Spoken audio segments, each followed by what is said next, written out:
Hello everybody, welcome to another Nephilim build. It's Pride Month and we're going to be celebrating by making various LGBTQIA+ characters in media. Today we're going to upturn Jujutsu Society as Satosugu from Jujutsu Kaisen. And if you're wondering why I'm treating them like a couple, you know Aono Sumika, the OP for the first half of JJK Season 2? That song was confirmed to be about Geto from Gojo's perspective and has a line that translates to, "Even after I got to know your scent." If you can think of a no-homo explanation for why you know your homie's scent, then you've got a job waiting for you with Nintendo of America's localization team. And that's just one example. Anyway, with that said, let's start with Suguru Geto. Because hey, the song's about him, we might as well start with him. Using the stand pointer rope with the 15 to dexterity, Geto's more than capable of throwing hands on his own. After that we'll put the 14 to constitution, Jujutsu sorcerer is a dangerous line of work. Next we'll put the 13 into intelligence and the 12 into wisdom. He's smart, but he loses points for the god complex and the racism. Just saying, he'd probably have a blue check mark.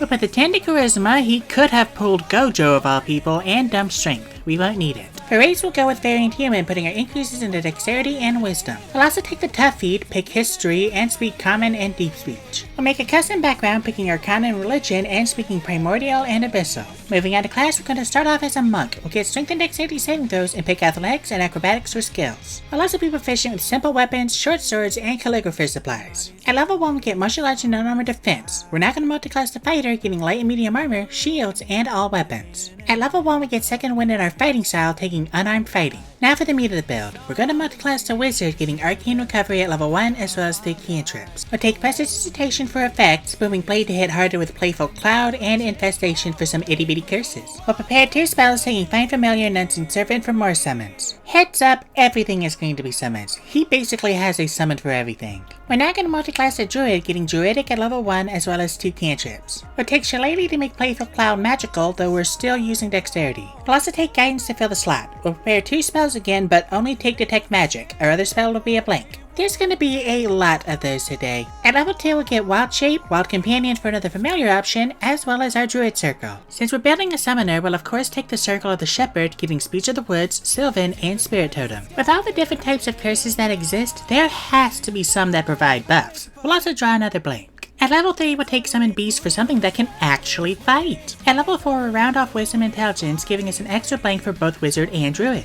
We'll also get Resistance to fill the slot and draw another blank. At level 5, we'll get Conjure Animals and swap a blank for Summon Fae. At level 6, we'll get Mighty Summoner and take Tidal Wave for Uzumaki. Squishing a whole bunch of spirits together and throwing them at someone sounds like it would do bludgeoning damage in a line. It's a weird ass move, okay? Give me a break. Back to Wizard, at level 2 we'll get our Arcane Tradition. We'll take the School of Conjuration, getting Conjuration Savant and Minor Conjuration. Take a shot every time the word Conjuration shows up in the School of Conjuration subclass. We'll also try another blank. These will start paying off, I swear. At level 3 we'll take Flock of Familiars, and level 4 we'll raise our dexterity. We'll also take Blade Ward to fill the slot and draw another blank. At level 5 we'll take Summon Lesser Demons for a Swarm of Curses and swap a blank for Summon Shadow Spawn. At level 6 we'll get Benign Transposition and take Summon Undead. At level 7 we'll take Summon Aberration and swap a blank for Summon Construct. There has to be a cursed spirit that represents mankind's fear of the rapid development of technology, right? Get on that, Gege. At level 8, we'll cap our dexterity and take Summon Greater Demon. At level 9, we'll take Conjure Elemental and swap a blank for Infernal Calling, and at level 10, we'll get Focused Conjuration. We'll also take True Strike to fill the slot and then Summon Draconic Spirit. Back to Druid, at level 7 we'll take Conjure Minor Elementals and then cache all of our remaining blanks. We'll get Conjure Woodland Beings, Giant Insect, and Summon Elemental. Lastly, at level 8 we'll raise our Constitution and take Guardian of Nature. Save this as an absolute last resort for when your only option is to throw hands. Look, I ran out of summon spells, sue me. Now that we're level 20 we finally have our modifiers. For inventory we'll take a Quarterstaff for Playful Cloud and a Component Pouch. Our AC with unarmored defense is 17, our move speed is 30, and our average HP is 194 with 1d10, 98, and 10d6 hit dice. And with that, we are done. But a shonen rival is not complete without his one true protagonist. Using the standard pointer rope with the 15 to dexterity, that train station scene was ridiculous. After that, we'll put the 14 to charisma. Gojo can pull whoever he wants and he knows it. And yet, he only had eyes for Geto. Don't believe me? Watch the Aono Sumika opening at about the 56-second mark and tell me who that smile is for. Next is the 13 to Wisdom. You can see a lot with 6 eyes. We'll put the 12 into Constitution. He survived getting stabbed in the neck. And then put the 10 to Intelligence. He figured out how to give his cheat code power cheat code. defense. We'll dump strength, we won't need it. For race, we're going with variant human again, putting our increases into dexterity and wisdom. I'll also take the gift of the metallic dragon feet to get cure wounds for some reversed curse technique and some infinity with protective wings. Real talk, why doesn't this get a +1 to a mental score like the gem dragon feet does? Why doesn't the chromatic dragon feet get a +1 to a physical score? Fix this, wizards! Anyway, we'll also take perception and speak common and celestial. We'll make a custom background taking arcana intimidation and speak deep speech and sylvan. Because yokai. Moving on to class, our first 2 levels are going to be exactly like our unconfessed crush. And now for everything different. We'll now multi-class the bard getting persuasion and the yarding. Gojo would totally learn the guitar just to piss off the principal. At level 1 we get bardic inspiration and 2 cantrips taking prestidigitation for effects and friends. We'll start with 4 spells taking detect magic to sense cursed energy and charm person to weaponize our riz. We'll also take featherfall because what is fall damage and silvery barbs for smack talk. At level 2 we get Song of Rest, Jack of all trades, and magical inspiration and draw a blank. Don't worry, this won't be a repeat of Geto. At level 3 we'll get expertise in athletics and acrobatics as well as our bard college. I'd love to take valor for combat inspiration, but we can't actually use it on ourselves. So instead we'll take the College of Lore getting cutting words for damage reduction. We'll also take insight, history, and religion as well as aid for more HP. We'll also swap our blank for enhance ability for superhuman feats. At level 4 we'll raise our charisma and take true strike to fill the slot. We'll also take bard knowledge. Gojo is canonically good at everything. At level 5 we'll get D8 inspiration and font of inspiration and take dispel magic for falling blossom emotion. At level 6 we'll get counter charm and magical secrets taking spirit shroud to add curse energy to our attacks. We'll also take pulse wave for lapse blue and reversal red.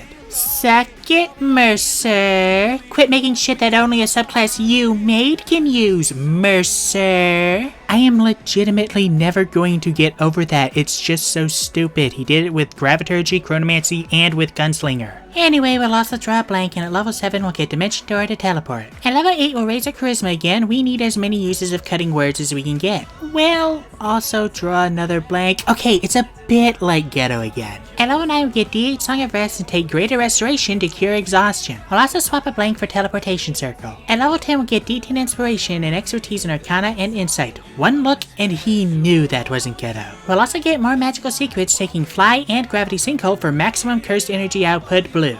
Suck it. We'll also take a Blade Ward to fill the spot and swap our other blank for skill empowerment. Canonically good at everything.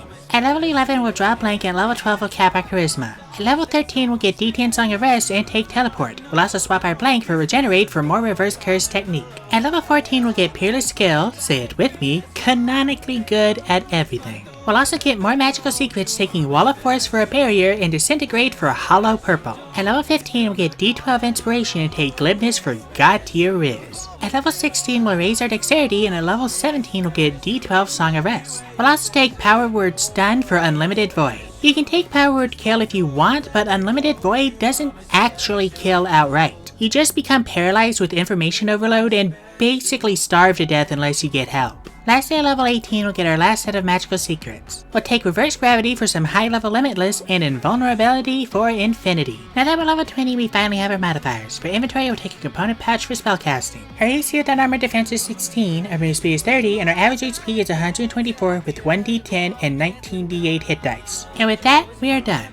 Now what can these boys do? To start, both of these guys are incredibly hard to kill. Geto because he has a ton of HP to chew through, and Gojo because he can't be hurt for 10 minutes. They're also both pretty capable in melee despite being 9/10 casters, and they also don't have any negative saving throws, which is pretty sweet. For more specific strengths, Geto has his pick of basically any summon he wants for whatever situation he's in. For example, he can either upcast a solo summon for a beefy beast, or summon a swarm of exploding Mephits. Dealer's choice. Meanwhile, Gojo is canonically good at everything and has some high damage magic options. He can also go fully invincible for 10 minutes. I cannot stress that enough. For weaknesses, Geto can only have one summoning spell active at a time. Also, the ones from Tasha that use our spellcasting modifiers are gonna be underpowered. Gojo also has limited range options, and he can be power word killed if he drops below 100 HP before he uses Infinity. Weaknesses aside, these two are still the strongest. And so would their love have been. Thank you guys so much for watching. This concludes our 2024 Pride Month. I want to try and do every Pride like this from now on, so I'm gonna need lots of recommendations. All I ask is that they can at least throw a punch, so no Yuri on Ice builds. You know who you are. If you'd like to support my channel, there's a link to my Patreon down in the description. $1 a month gives you 2 day early access to my videos, a chance to vote for future characters, and access to all of my homebrew content. Let me know what you thought of this video down in the comments, and I'll see you all next time when I make Venti from Genshin Impact.